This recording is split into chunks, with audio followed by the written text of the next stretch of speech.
जय जोहार, जय संविधान।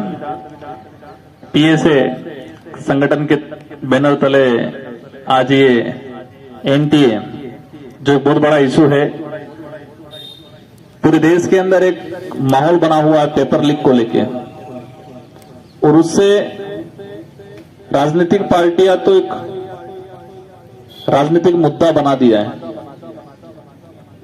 लेकिन जो स्टूडेंट है उन पे क्या बीत रही है वो आप लोग भली बात समझ रहे हो, और मैं भी आप में से ही निकला हूं। मेरा सौभाग्य रहा, आज में कार्यक्रम था और कुछ साथियों ने मुझे पकड़ा कि आप हमारी बात को लोकसभा में रखें। मैं आपको अवगत करा दूं कि हम विपक्ष में भूमिका निभा रहे हैं और इस मुद्दे को जो शानदार तरीका से सदन में रखा गया है, लेकिन दुर्भाग्य की बात यह है, आपने देखा होगा वो कैमरा गायब हो जाता है।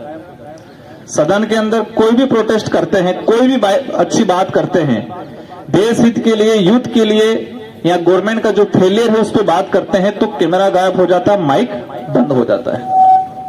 और मैं लोकसभा का पहला अनुभव है, पहले मैं विधायक रहा, लेकिन यहां पर जो जानकारी मिली कि इस तरह का जो रवैया शायद पहले इतना नहीं होता था।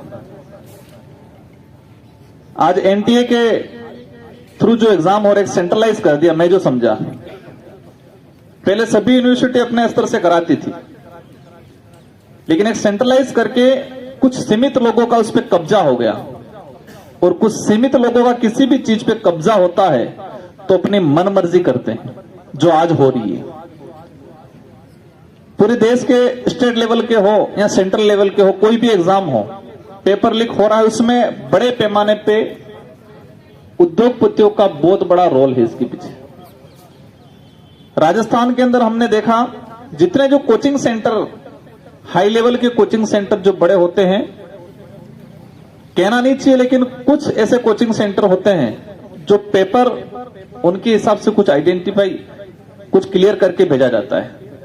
और यही मैं जहां तक समझा एनटीए के द्वारा जो हो रहा है, अगर गवर्नमेंट को लगता है तो उनको पुरानी जो व्यवस्था थी, यूनिवर्सिटी अपने स्तर से कराए, उसी व्यवस्था से कराना चाहिए। आप लोगों की यही मांगे?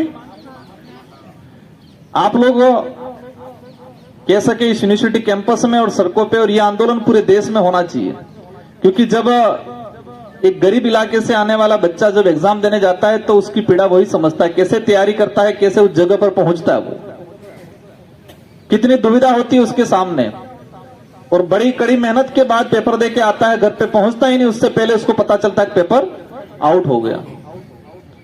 हमारे कोटा के अंदर आपने देखा होगा,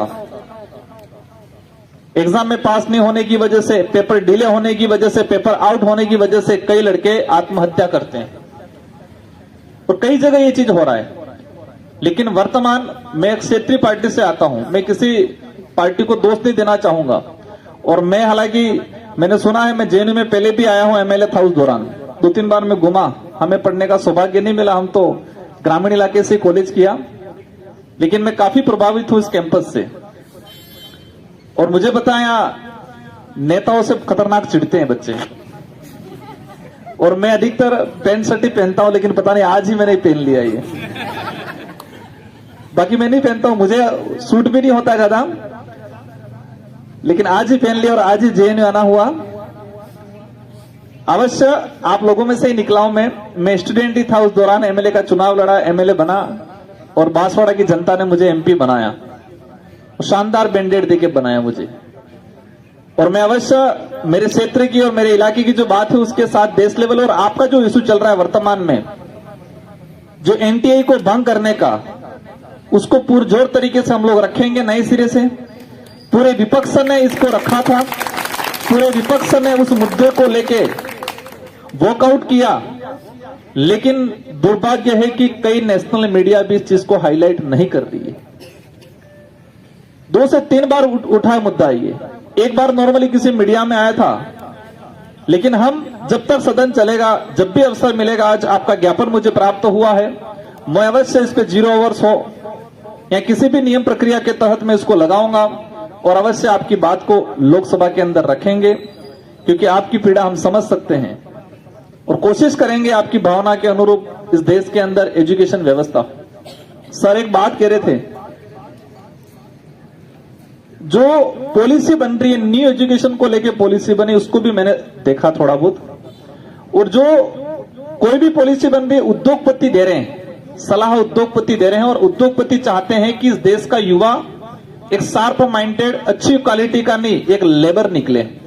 वो चाहते हैं लेबर पैदा हो ताकि उनकी कंपनियों में एज ए वर्कर के रूप में काम करें। बहुत सारी पॉलिसी ऐसी आई अभी। उन पॉलिसी के अंदर देखा कि हमारे देश के युवाओं का भविष्य अंधकार में है, और उस जगह पे हम हैं तो हमारी जिम्मेदारी है। हम इम्प्लीमेंट नहीं कर सकते लेकिन करवा जरूर सकते हैं, हमारी बात को पुरजोर तरीके से रख के, और अवश्य करवाएंगे। मेरा एक जगह कार्यक्रम और था, पर भाई साहब ने जिद किया आना ही पड़ेगा। मैं भी स्टूडेंट लाइफ से रहा, मैं कॉलेज में प्रेसिडेंट बना था और वहीं से राजनीतिक कैरियर शुरू किया।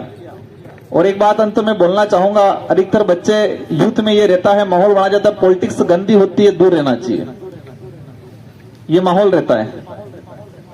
लेकिन राजनीति के थ्रू ही जो लोग जाते हैं वो पॉलिसी बनाते हैं हमारे लिए। तो पॉलिटिक्स से हमें भागना नहीं, हमें उसमें ब्रीफ करना है, उसको समझना है। अच्छी जगह अच्छी पॉलिसी मेकर लोगों को अच्छी विचारधारा को फॉलो करना है। आपकी विचारधारा बिल्कुल इस संगठन की होगी। थोड़ी बहुत मैंने भी जानकारी ली, क्योंकि हमारे वहां कुछ विशेष 2-4 संगठन ही रहते थे। इस संगठन की आइडियोलॉजी के बारे में भी जानकारी मिली। लगभग हमारी आइडियोलॉजी और आपकी आइडियोलॉजी लगभग मेल है।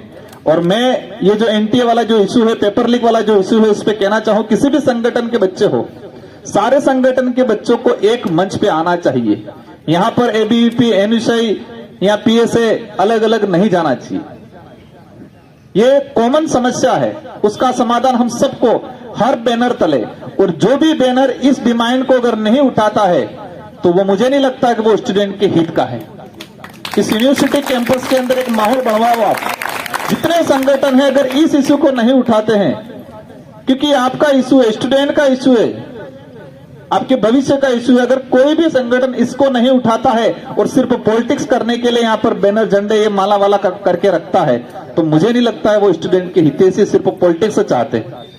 तो ऐसे संगठन के खिलाफ भी आपको मोर्चा खोलना है। जो नहीं आए, हालांकि आए, उनको सबको साथ में लेके आगे बढ़ना है। इन्हीं शब्दों के साथ आप सबको धन्यवाद। आपकी बात को अवश्य हम लोकसभा में रखेंगे और जरूर कोशिश करेंगे विपक्ष में रह के इसको इम्प्लीमेंट कराएंगे। धन्यवाद। जय जोहार, जय संविधान, जय भारत।